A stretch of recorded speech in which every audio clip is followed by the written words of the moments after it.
Alright. So I have this dying smoke alarm that keeps beeping.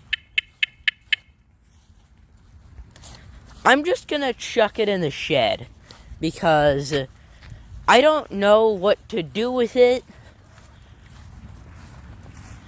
because I can't get the thing open to change the batteries.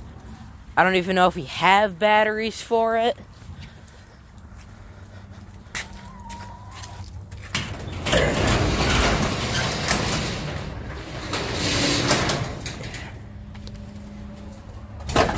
So I'm just gonna put it right here, shed, and see if that helps.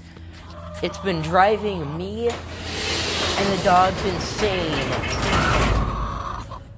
all freaking day. Alright, see you guys.